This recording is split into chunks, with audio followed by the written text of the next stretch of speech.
भगवते वासुदेवाय।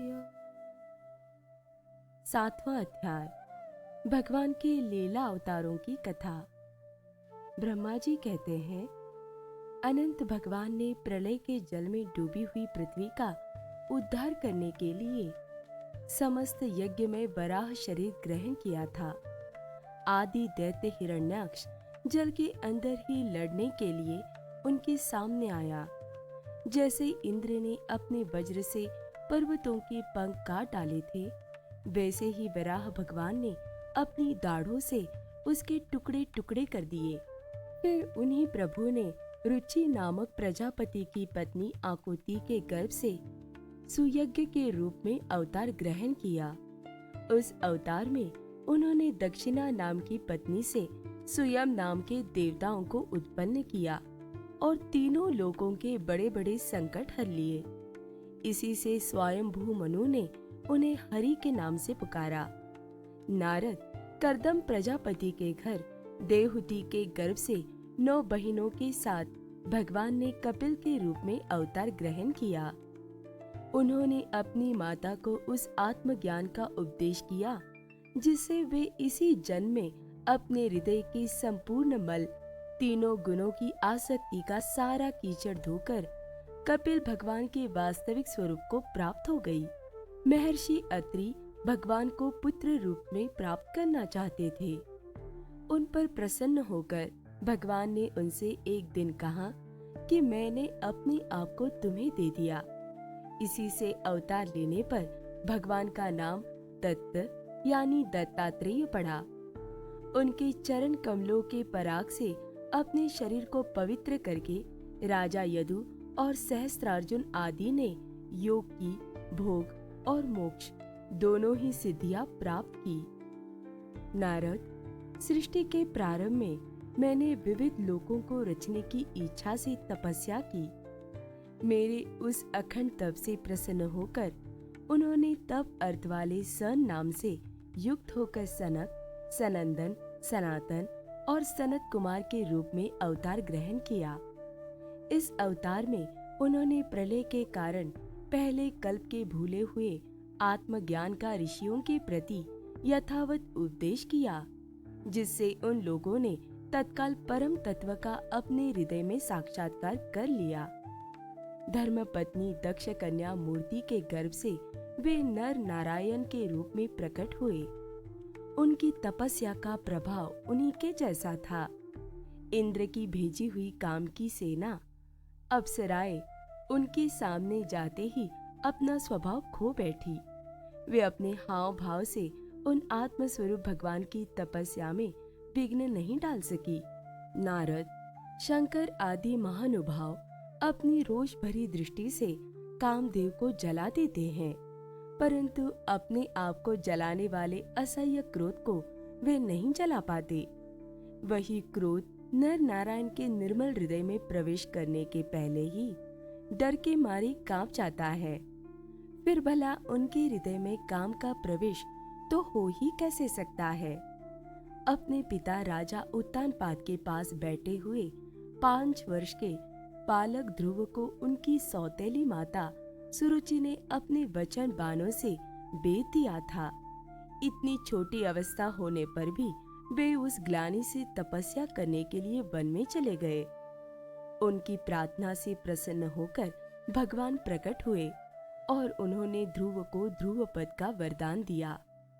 आज भी ध्रुव के ऊपर नीचे प्रदक्षिणा करते हुए दिव्य महर्षिगण उनकी स्तुति करते रहते हैं।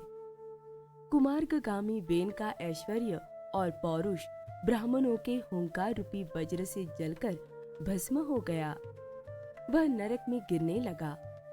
ऋषियों की प्रार्थना पर भगवान ने उसके शरीर मंथन से पृथ्वी के रूप में अवतार धारण कर उसे नरकों से उबारा और इस प्रकार पुत्र शब्द को चरितार्थ किया।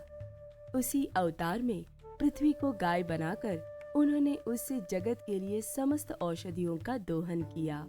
राजा नाभि की पत्नी सुदेवी के गर्भ से भगवान ने ऋषभ देव के रूप में जन्म लिया। इस अवतार में समस्त आसक्तियों से रहित रहकर अपनी इंद्रियों, और मन को अत्यंत शांत करके एवं अपने स्वरूप में स्थित होकर समदर्शी के रूप में उन्होंने जड़ों की भांति योगचर्या का आचरण किया। इस स्थिति को महर्षि लोग परमहंस पद अथवा अवधूतचर्या कहते हैं। इसके बाद स्वयं उन्हीं यज्ञ पुरुष ने मेरे यज्ञ में स्वर्ण के समान कांति वाले हयग्रीव के रूप में अवतार ग्रहण किया। भगवान का वह विग्रह वेदमय, यज्ञमय और सर्वदेवमय है। उन्हीं की नासिका से श्वास के रूप में वेदवाणी प्रकट हुई। चाशुष मनवंतर के अंत में भावी मनु सत्यव्रत ने मत्स्य रूप में भगवान को प्राप्त किया था। उस समय पृथ्वी रूप नौका के आश्रय होने के कारण वे ही समस्त जीवों के आश्रय बने। प्रलय के उस भयंकर जल में मेरे मुख से गिरे हुए वेदों को लेकर वे उसी में विहार करते रहे। जब मुख्य मुख्य देवता और दानव अमृत की प्राप्ति के लिए क्षीर सागर को मत रहे थे, तब भगवान ने कच्छप के रूप में अपनी पीठ पर मंदराचल धारण किया। उस समय पर्वत के घूमने के कारण उसकी रगड़ से उनकी पीठ की खुजलाहट थोड़ी मिट गई, जिससे वे कुछ क्षणों तक सुख की नींद सो सके।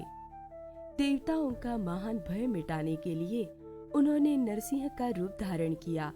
फड़कती हुई बोहों और तीखी दाढ़ों से उनका मुख बड़ा भयावना लगता था। हिरण्यकशिपु उन्हें देखते ही हाथ में गदा लेकर उन पर टूट पड़ा। इस पर भगवान नरसिंह ने दूर से ही उसे पकड़कर अपनी जांघों पर डाल दिया और उसके छटपटाते रहने पर भी अपने नखों से उसका पेट फाड़ डाला। बड़े भारी सरोवर में महाबली ग्राह ने गजेंद्र का पैर पकड़ लिया। जब बहुत थककर वह घबरा गया, तब उसने अपनी सूंड में कमल लेकर भगवान को पुकारा, हे आदि पुरुष, हे समस्त लोकों के स्वामी, हे श्रवण मात्र से कल्याण करने वाले। उसकी पुकार सुनकर अनंत शक्ति भगवान चक्रपाणि गरुड़ की पीठ पर चढ़कर वहां आए और अपने चक्र से उन्होंने ग्राह का मस्तक उखाड़ डाला। इस प्रकार कृपा परवश भगवान ने अपने शरणागत गजेंद्र की सूंड पकड़कर उस विपत्ति से उसका उद्धार किया। भगवान वामन अदिति के पुत्रों में सबसे छोटे थे, परंतु गुणों की दृष्टि से वे सबसे बड़े थे, क्योंकि यज्ञ पुरुष भगवान ने इस अवतार में बलि के संकल्प छोड़ते ही संपूर्ण लोकों को अपने चरणों से ही नाप लिया था।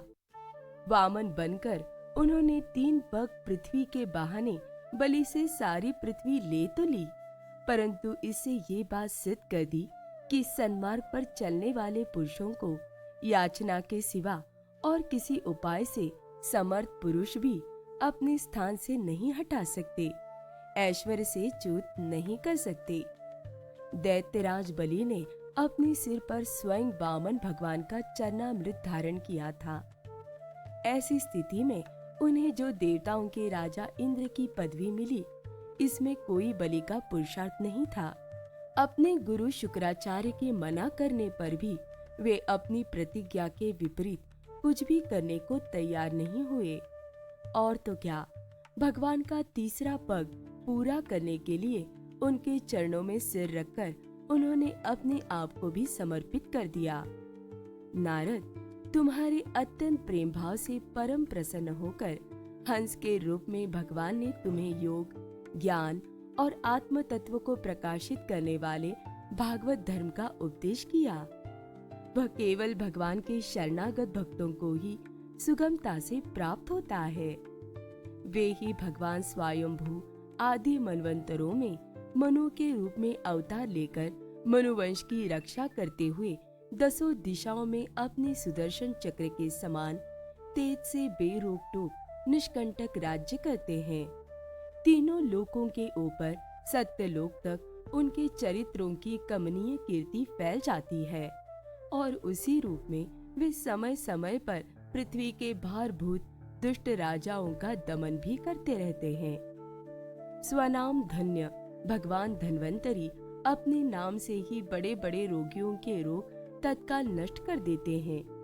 उन्होंने अमृत पिलाकर देवताओं को अमर कर दिया और दैत्यों के द्वारा हरण किए हुए उनके यज्ञ भाग उन्हें फिर से दिला दिए। उन्होंने ही अवतार लेकर संसार में आयुर्वेद का प्रवर्तन किया। जब संसार में ब्राह्मण द्रोही आर्य मर्यादा का उल्लंघन करने वाले नारकीय क्षत्रिय अपने नाश के लिए ही देववश बढ़ जाते हैं और पृथ्वी के कांटे बन जाते हैं, तब भगवान महापराक्रमी परशुराम के रूप में अवतीर्ण होकर अपनी तीखी धार वाले फरसे से 21 बार उनका संहार करते हैं। मायापति भगवान हम पर अनुग्रह करने के लिए अपनी कलाओं भरत, शत्रुघ्न और लक्ष्मण के साथ श्री राम के रूप से इक्ष्वाकु के वंश में अवतीर्ण होते हैं। इस अवतार में अपने पिता की आज्ञा का पालन करने के लिए अपनी पत्नी और भाई के साथ वे वन में निवास करते हैं। उसी समय उनसे विरोध करके रावण उनके हाथों मरता है। त्रिपुर विमान को जलाने के लिए उद्यत शंकर के समान जिस समय भगवान राम शत्रु की नगरी लंका को भस्म करने के लिए समुद्र तट पर पहुंचते हैं, उस वक्त सीता के वियोग के कारण बढ़ी हुई क्रोधाग्नि से उनकी आंखें इतनी लाल हो जाती है कि उनकी दृष्टि से ही समुद्र के मगरमच्छ, सांप और ग्राह आदि जीव जलने लगते हैं और भय से थर-थर कांपता हुआ समुद्र झटपट उन्हें मार दे देता है।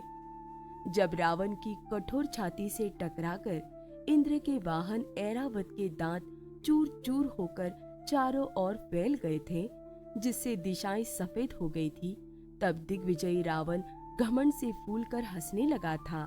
वही रावण जब श्री रामचंद्र जी की पत्नी सीता जी को चुराकर ले जाता है और लड़ाई के मैदान में उनसे लड़ने के लिए गर्वपूर्वक आता है, तब भगवान श्री राम के धनुष की टंकार से ही उसका वह घमंड प्राणों के साथ तत्क्षण विलीन हो जाता है। जिस समय झुंड के झुंड दैत्य पृथ्वी को रौंद डालेंगे, उस समय उसका भार उतारने के लिए भगवान अपने सफेद और काले केश से बलराम और श्री कृष्ण के रूप में कलावतार ग्रहण करेंगे। वे अपनी महिमा को प्रकट करने वाले इतने अद्भुत चरित्र करेंगे कि संसार के मनुष्य उनकी लीलाओं का रहस्य बिल्कुल नहीं समझ सकेंगे। बचपन में ही पूतना के प्राण हर लेना, 3 महीने की अवस्था में पैर उछालकर बड़ा भारी छकड़ा उलट देना और घुटनों के बल चलते चलते आकाश को छूने वाले यमलार्जुन वृक्षों के बीच में जाकर उन्हें उखाड़ डालना, ये सब ऐसे कर्म हैं जिन्हें भगवान के सिवा और कोई नहीं कर सकता। जब कालिया नाग ने विष से दूषित हुआ यमुना जल पीकर बछड़े और गोप बालक मर जाएंगे, तब वे अपनी सुधामयी कृपा दृष्टि की वर्षा से ही उन्हें जीवित कर देंगे और यमुना जल को शुद्ध करने के लिए वे उसमें विहार करेंगे तथा विष की शक्ति से जीभ लपलपाते हुए कालिया नाग को वहां से निकाल देंगे। उसी दिन रात को जब सब लोग वही यमुना तट पर सो जाएंगे और दावाग्नि से आसपास का मुंज का वन चारों ओर से जलने लगेगा, तब बलराम जी के साथ वे प्राण संकट में पड़े हुए ब्रजवासियों को उनकी आंखें बंद कराकर उस अग्नि से बचा लेंगे। उनकी ये लीला भी अलौकिक ही होगी। उनकी शक्ति वास्तव में अचिंत्य है। उनकी माता उन्हें बांधने के लिए जो जो रस्सी लाएंगी, वही उनके उदर में पूरी नहीं पड़ेगी, 2 अंगुल छोटी ही रह जाएगी। तथा जम्भाई लेते समय श्री कृष्ण के मुख में 14 भुवन देखकर पहले तो यशोदा भयभीत हो जाएगी, परंतु फिर वे संभल जाएंगी। वे नंद बाबा को अजगर के भय से और वरुण के पास से छुड़ाएंगे। मयदानों का पुत्र व्योमासुर जब गोप बालकों को पहाड़ी की गुफाओं में बंद कर देगा, तब वे उन्हें भी वहां से बचा लेंगे। गोकुल के लोगों को जो दिन भर तो काम धंधों में व्याकुल रहते हैं और रात को अत्यंत थककर सो जाते हैं, साधनाहीन होने पर भी वे अपने परम धाम में ले जाएंगे।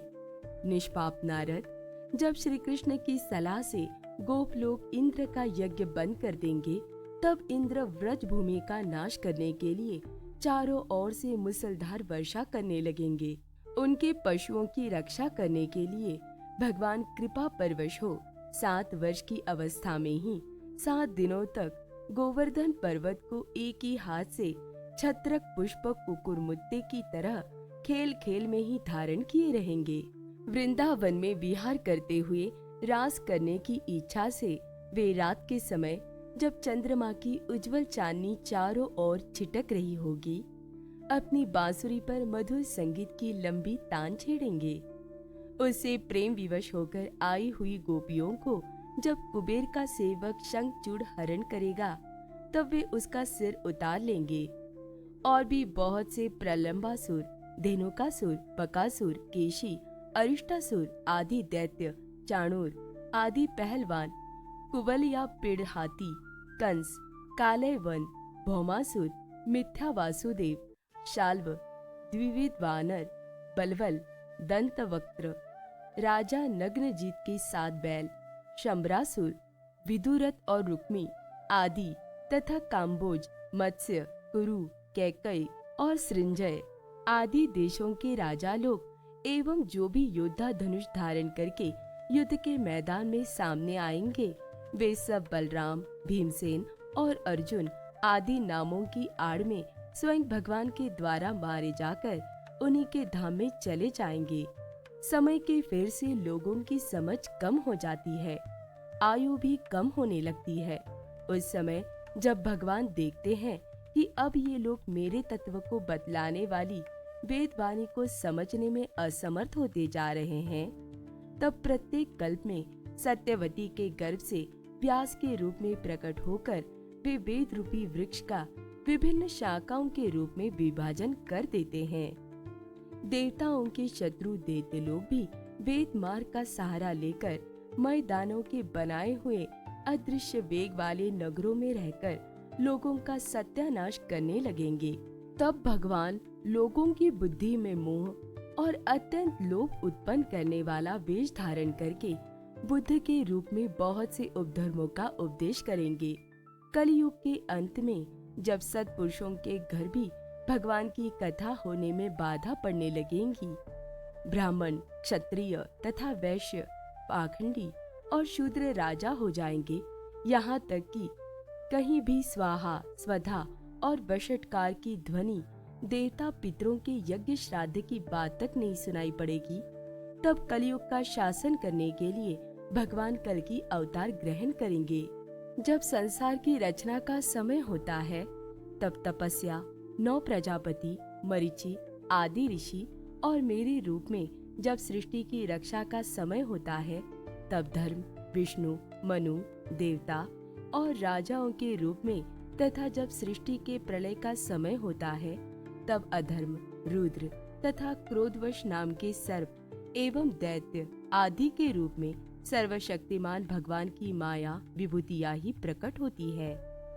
अपनी प्रतिभा के बल से पृथ्वी के एक एक धूलि कण को गिन चुकने पर भी जगत में ऐसा कौन पुरुष है जो भगवान की शक्तियों की गणना कर सके। जब वे त्रिविक्रम अवतार लेकर त्रिलोकी को नाप रहे थे, उस समय उनके चरणों के अदम्य वेग से प्रकृति रूप अंतिम आवरण से लेकर सत्यलोक तक सारा ब्रह्मांड कांपने लगा था। तब उन्होंने ही अपनी शक्ति से उसे स्थिर किया था। समस्त सृष्टि की रचना और संहार करने वाली माया उनकी एक शक्ति है। ऐसी ऐसी अनंत शक्तियों के आश्रय उनके स्वरूप को न मैं जानता हूँ और न वे तुम्हारे बड़े भाई सनकादि ही, फिर दूसरों का तो कहना ही क्या है। आदि देव भगवान शेष सहस्त्र मुख से उनके गुणों का गायन करते आ रहे हैं, परंतु वे अब भी उसके अंत की कल्पना नहीं कर सके। जो निष्कपट भाव से अपना सर्वस्व और अपने आप को भी उनके चरण कमलों में निछावर कर देते हैं, उन पर वे अनंत भगवान स्वयं ही अपनी ओर से दया करते हैं और उनकी दया के पात्र ही उनकी दुस्तर माया का स्वरूप जानते हैं और उसके पार जा पाते हैं। वास्तव में ऐसे पुरुष ही कुत्ते और सियारों के कलेवा रूप अपने और पुत्रादि के शरीर में ये मैं हूँ और ये मेरा है ऐसा भाव नहीं करते। प्यारे नारद, परम पुरुष की उस योग माया को मैं जानता हूँ तथा तुम लोग भगवान शंकर, दैत्य कुल भूषण प्रहलाद, शत्रुपा, मनुपुत्र प्रियव्रत आदि प्राचीन बरही, ऋभु और ध्रुव भी जानते हैं। इनके सिवा इक्ष्वाकु, पुरुरवा, मुचुकुंद, जनक, गाधी, रघु, अम्बरीश, सगर, गय, ययाति आदि तथा मानधाता, अलर्क, शतधन्वा, अनु, रंतिदेव, भीष्म, बलि, अमृतरय, दिलीप, सौभरी, उत्तंग, शिबी, देवल, पिपलाद, सारस्वत, उद्धव, पराशर, भूरिसेन एवं विभीषण, हनुमान, सुखदेव, अर्जुन, आर्ष्टिसेन, विदुर और श्रुतदेव आदि महात्मा भी जानते हैं, जिन्हें भगवान के प्रेमी भक्तों का सा स्वभाव बनाने की शिक्षा मिली है। वे स्त्री, शूद्र, हून, भिल और पाप के कारण पशु पक्षी आदि योनियों में रहने वाले भी भगवान की माया का रहस्य जान जाते हैं और इस संसार सागर से सदा के लिए पार हो जाते हैं। फिर जो लोग वैदिक सदाचार का पालन करते हैं, उनके संबंध में तो कहना ही क्या है। परमात्मा का वास्तविक स्वरूप एक रस, शांत, अभय एवं केवल ज्ञान स्वरूप है। न उसमें माया का मल है और न तो उसके द्वारा रची हुई विषमताएं ही। वह सत और असत दोनों से परे है। किसी भी वैदिक या लौकिक शब्द की वहां तक पहुंच नहीं है। अनेक प्रकार के साधनों से संपन्न होने वाले कर्मों का फल भी वहां तक नहीं पहुंच सकता।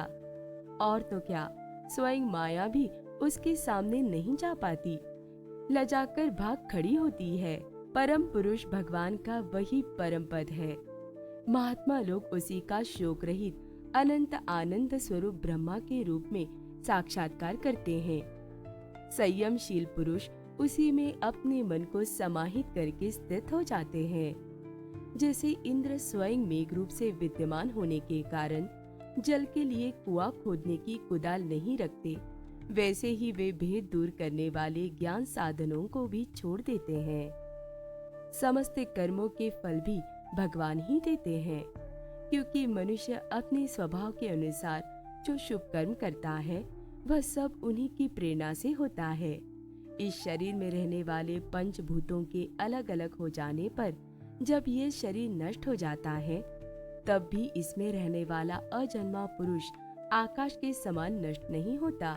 बेटा नारद, संकल्प से विश्व की रचना करने वाले षडैश्वर्य संपन्न श्री हरि का मैंने तुम्हारे सामने संक्षेप से वर्णन किया। जो कुछ कार्य कारण अथवा भाव अभाव है, वह सब भगवान से भिन्न नहीं है। फिर भी भगवान तो इससे पृथक भी है ही। भगवान ने मुझे जो उपदेश किया था वह यही भागवत है। इसमें भगवान की विभूतियों का संक्षिप्त वर्णन है। तुम इसका विस्तार करो। जिस प्रकार सबके आश्रय और सर्वस्वरूप भगवान श्री हरि में लोगों की प्रेममयी भक्ति हो, ऐसा निश्चय करके इसका वर्णन करो। जो पुरुष भगवान की अचिंत्य शक्ति, माया का वर्णन या दूसरे के द्वारा किए हुए वर्णन का अनुमोदन करते हैं अथवा श्रद्धा के साथ नित्य श्रवण करते हैं, उनका चित्त माया से कभी मोहित नहीं होता। ओम नमो भगवते वासुदेवाय।